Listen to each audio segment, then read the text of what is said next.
Doctor, too, emerged as we proceeded. No one alive could talk as well as he did, on points of medicine and of surgery, for, being grounded in astronomy, he watched his patient closely for the hours when, by his horoscope, he knew the powers of favorable planets.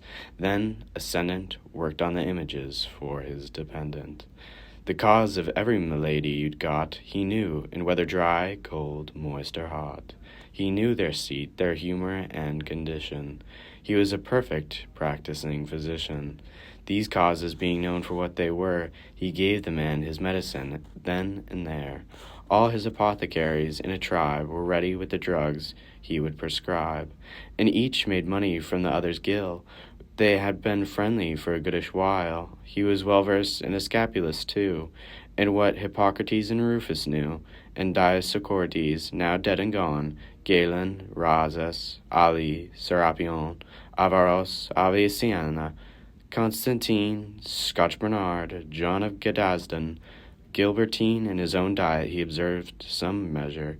There were no superfluities for his pleasure, only digestives, nutritives, and such. He did not read the Bible very much. In blood-red garments slashed with bluish-gray and lined with taffeta, he rode his way. Yet he was rather close as to expenses, and kept the gold he won in pestilences. Gold stimulates the heart, or so we're told. He therefore had a special love of gold. A worthy woman from beside Bath City was with us, somewhat deaf, which was a pity. In making cloth she showed so great a bent, she bettered those of Ypres and Ghent.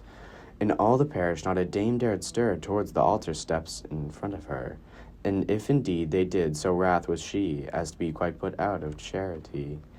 Her kerchiefs were of finely woven ground. I dare have sworn they weighed a good 10 pound. The ones she wore on Sunday on her head, her horse were of the finest scarlet red, and gartered tight her shoes were soft and new. Bold was her face, handsome and red in hue.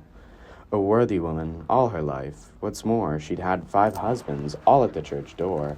Apart from the other company in youth, no need just now to speak of that, forsooth. And she had thrice been to Jerusalem, seen many strange rivers, and passed over them.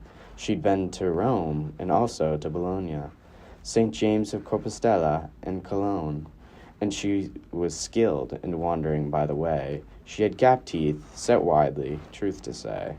Easily on an ambling horse she sat, well wimpled up, and on her head a hat as broad as is a buckler or a shield. She had a flowing mantle that concealed large lips, her heels spurred sharply under that. In company she liked to laugh and chat, and knew the remedies for love's mischances, an art in which she knew the oldest dances.